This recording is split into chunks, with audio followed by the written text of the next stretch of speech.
Hari ini kita akan membongkar GPT-5, membahas apa saja fitur barunya, bagaimana performanya, dan trik apa saja yang bisa kita gunakan supaya hasilnya maksimal. Saya akan berbagi ulasan berdasarkan pengalaman langsung mencoba GPT-5, termasuk kelebihan, kekurangannya, dan tips praktis yang bisa langsung kamu terapkan. Jadi, kalau kamu ingin tahu bagaimana GPT-5 bisa membantu pekerjaan, ide, atau proyek kamu, inilah tempatnya. Agenda kita simpel. Pertama, kita akan lihat fitur-fitur baru GPT-5 yang dirilis pada tanggal 8 Agustus tahun 2025. Kedua, saya akan share kesan pertama setelah beberapa jam mencoba. Lalu, kita akan bahas hak praktis supaya performanya maksimal tanpa keluar biaya ekstra. Dan terakhir, saya akan bagikan kumpulan prompt yang siap pakai untuk berbagai kebutuhan. GPT-5 sekarang gratis untuk semua orang, dan voice modenya sudah ditingkatkan. Ada dua mode yang bisa kita pilih, non-reasoning untuk jawaban cepat, dan reasoning atau thinking untuk jawaban yang lebih pintar dan mendalam. Sayangnya, model lama seperti O3 dan 4.5 sudah tidak bisa diakses.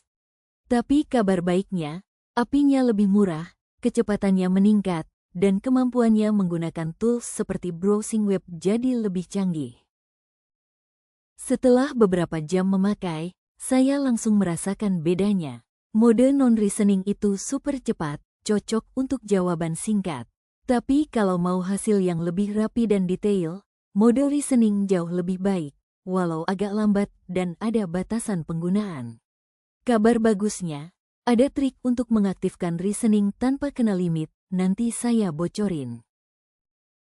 Kalau dulu GPT terasa kaku, sekarang tulisannya jauh lebih natural. Saya bahkan merasa sudah setara dengan Claude dalam hal gaya bahasa dan kreativitas.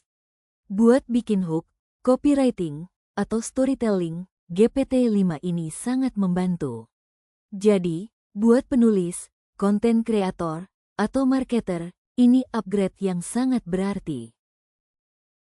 Bukan cuma menulis, GPT-5 juga makin jago di bidang matematika dan kesehatan. Di matematika, hasilnya jauh lebih akurat saat reasoning mode aktif. Di kesehatan, GPT-5 lebih paham gambar medis, gejala, dan bisa kasih informasi medis yang lebih relevan.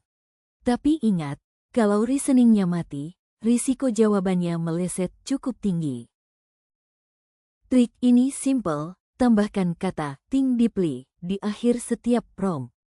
Dengan begitu, GPT-5 akan otomatis masuk ke mode reasoning tanpa terkena limit. Trik ini bisa dipakai untuk semua keperluan, mau nulis, coding, brainstorming, atau memecahkan masalah kompleks. Hasilnya langsung terasa lebih detail dan akurat. Inilah yang saya sebut vibe coding.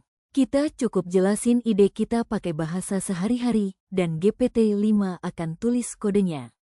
Contohnya, saya minta dibuatkan website yang bisa mengubah prompt jelek menjadi prompt bagus, dan GPT-5 langsung bikin prototipenya.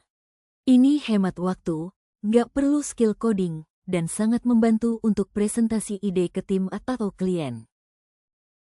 Kenapa harus peduli? Karena ini mempercepat proses dari ide ke hasil nyata. Prototipe bisa jadi dalam hitungan menit, kolaborasi tim jadi lebih lancar, dan kita nggak cuma ngomongin ide, tapi bisa langsung nunjukin bentuk nyatanya. Ini membuat inovasi bisa jalan lebih cepat. Sekarang saya kasih beberapa prompt yang bisa langsung kamu pakai. 1. Think deeply and permintaan kamu untuk jawaban yang lebih cerdas. 2. Ubah prompt jelek ini jadi bagus untuk meningkatkan kualitas input. 3. Vibe code this, ide proyek kamu untuk bikin prototipe instan. Dan 4. Bertindak sebagai peran dan selesaikan masalah langkah demi langkah untuk jawaban terstruktur dan mendalam. Kesimpulannya, GPT-5 adalah alat yang luar biasa, tapi hasilnya tergantung bagaimana kita memanfaatkannya. Gunakan mode reasoning untuk topik penting, Manfaatkan kemampuannya di bidang kreatif, matematika, dan kesehatan, dan jangan lupa coba VB Coding untuk bikin prototipe. Mulailah eksperimen dengan prompt yang tepat, dan lihat bagaimana workflow kamu berubah total.